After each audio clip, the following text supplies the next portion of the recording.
Shelton, ShareGrid interview, take 4, AB camera mark. Almost as much as you, but we shoot on digital now. But I think you have a unique perspective because you started in film, primarily in film, and now you're out of it in digital. What has been, as a DP, the biggest difference in your approach when you come onto a movie and it's being captured digitally versus film?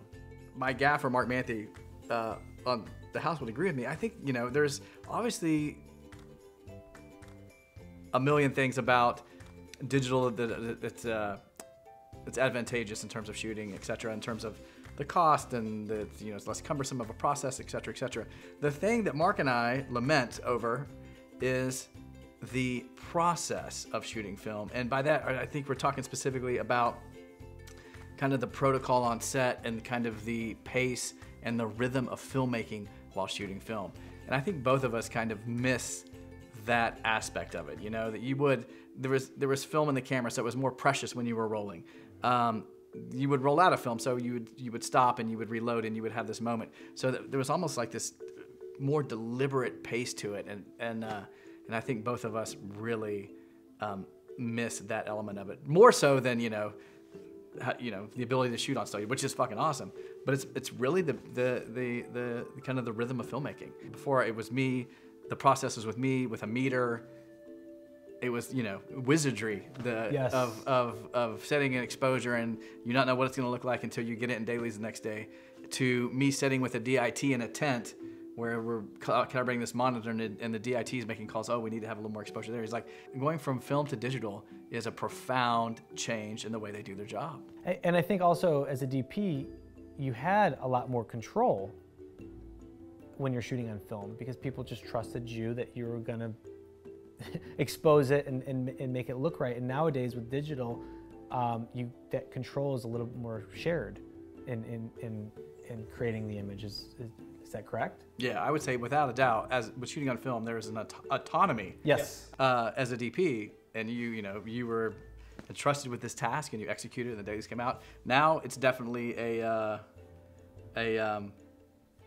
there's many more cooks in the kitchen and you're making decisions and executing things in a more group effort, which is not necessarily a great thing as a DP. Right. If that's your job. Ultimately, though, I would say for digital and film, I always, and I still do, feel like digital cameras are almost an extension of film in a way, and that I don't look at, there's just a different tool as if it were just a different film stock. Maybe, 5201 or the Red camera or the Alexa camera or this particular film stock. There are different choices in which to tell the story. The hard part is like, a lot of times I'd like to tell the story on film and it's just not practical anymore. So that's the rub of the entire thing. Mm-hmm. But in terms of using digital cameras, I feel like I haven't been as resistant because I am, in essence, using another film stock. The hard part about shooting digital, in my opinion, is that I feel like everything has kind of started to look the same. Like it's very homogenous. And that was the beauty of film, is that there was so much creativity in terms of how you exposed it, how you processed it. Would you flash it? Did you filter it? Like you had all these elements of manipulation that you could use to create your images, which with digital, I mean, unless somebody may know something I don't know, is that you don't have those variables in which to manipulate. So it brings us to the point of like glass. What can we do with this camera that this Alexa camera that 90% of these people are shooting these commercials on?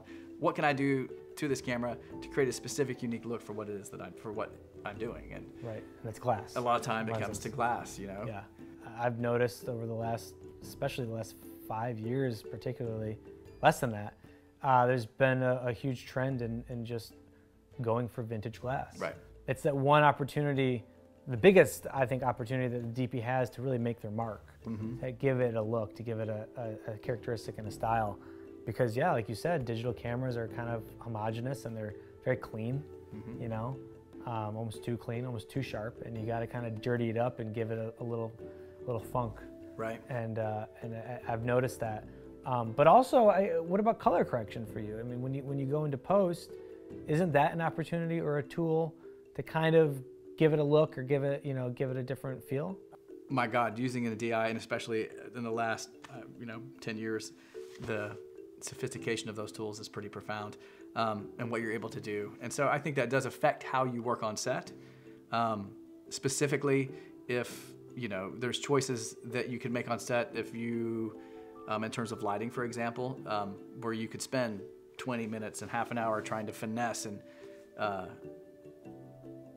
shape the lighting in a way that you could do in post much faster. And so I don't recommend it, but obviously that 30 minutes on set at the end of the day, and you have, and you have these 3 more setups to do to tell your story, it's more important to get those 3 shots rather than spend half an hour trying to finesse this one flag and shape this wall when you know you can go in post and the DI and have that kind of control generally and do those. Now, I, of course, have been burned. I'm sure everybody else has. Like, well, we'll fix it in post, and then, it doesn't actually kind of work out like you had supposed. But in general, I think it's a tool now as a DP that I would say across the board that most people use.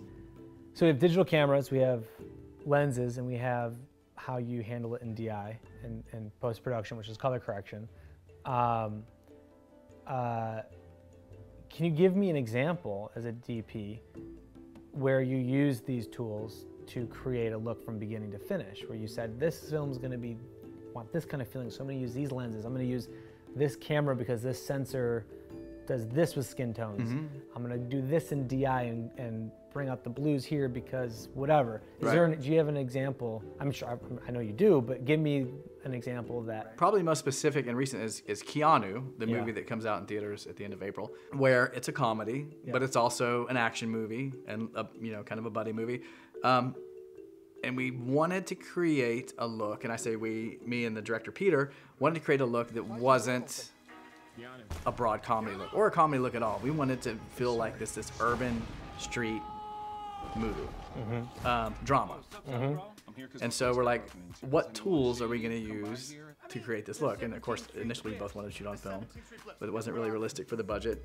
So it was a combination of camera, lenses, some additional grain and things like that. And we ended up shooting on the Alexa, but we used the Alexa Studios, which is the bigger, more robust one, but it has a mechanical shutter. And because there's so much action in the movie, and so, there's like maybe 2 or 3 gunfights, and dealing with the strobing issues of a rolling shutter was one of the main issues of shooting with the mechanical shutter. And I hate to say it, man, but I think there's something about seeing that shutter ramp up like you do with a film camera. Yeah. It's pretty amazing. And even though there's no empirical evidence, I feel like motion just general plays a little better on that camera. Like I can't put my finger on it, but there's something in the water for sure. Then, obviously the next choice was lensing. We wanted to go with something that was like probably more vintage, had a little more character. That was organic, raw, and we tested. We were initially going to go with some Panavision lenses, but Panavision has had a kind of a renaissance in their business because of all their vintage glass. It's interesting because the things kind of died out with the film cameras. And they were like, oh shit. But then all of a sudden everybody's like, we want this warehouse of this inventory of glass because of digital. Yes, exactly. So now their business is booming just because of the lenses, especially the older ones. Anyway, so there was some Panavision lenses we wanted to test that weren't available. So we ended up using these Hawk lenses, vintage 74, which are basically a contemporary lens. I think it's their V-Light, which they've just manipulated to add the characteristics of an older lens. I think they removed some of the coating. I'm not sure, but they definitely have, these lenses have enormous character, probably too much at times, but it's anamorphic, so you get the really graphic anamorphic flares, the Velling glare, very soft edges. So, that was a big component of the look. And then in addition to that, it's raw, it's gritty.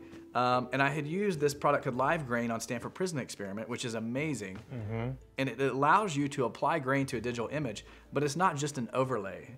It tracks luminance values. So if you could put like one film stock in the highlights and another film stock in the shadows. You could put like 16 millimeter, I can't remember film stocks anymore, but you could put that in the highlights and then do this, and you could mix and match film stocks and create these really interesting looks. When I saw a demo of it, I was like, this is probably the most profound thing I've seen since like Power Windows. But Photochem also has come up with their own proprietary grain, which is pretty amazing too. So, a combination of camera, lenses, there's a grain application, we go into color timing next week, all these different variables. And of course, the biggest is lighting. Really going moody with the lighting. It's not broad, it's very dark, it's very moody. Contrasty. Very contrasty, and I think that's, desaturated, like it's very street. And that's and mixed color temperatures, and And you know, so all those elements together are, you know, we use to combine to create this look for Keanu.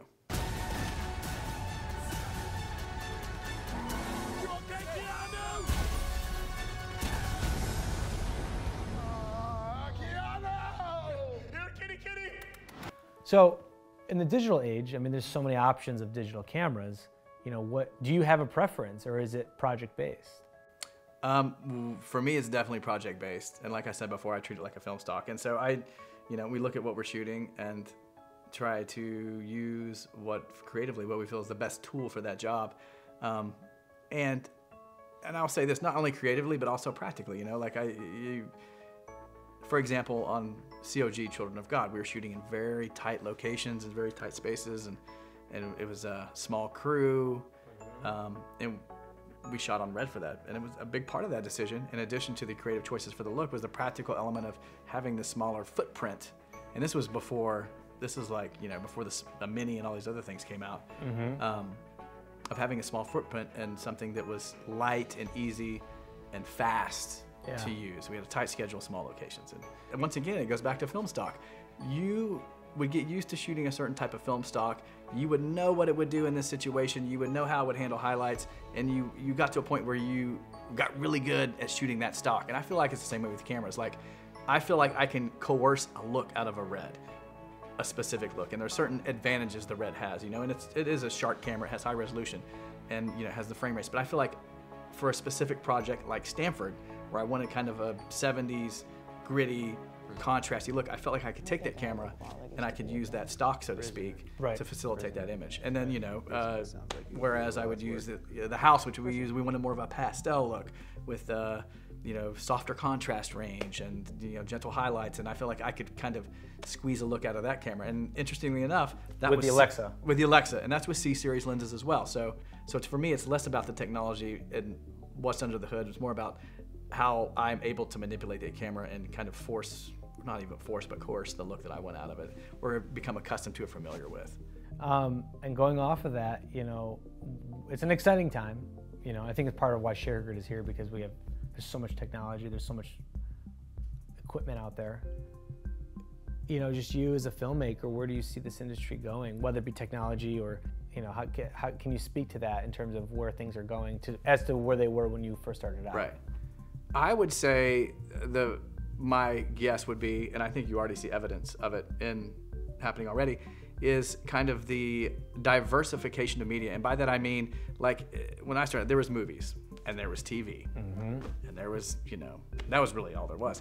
But now you start to see, I feel like you're starting to see a trend where the borders aren't as rigid as they used to be, and these things kind of cross paths. And I think it's already obviously happening, especially with like Netflix and Amazon, where you're seeing content maybe created to be streamed over the internet. And so that's where I see things heading, is where you don't have these specific in a box there's a content packages, where things are a little more cross-pollinated, for lack of a better term.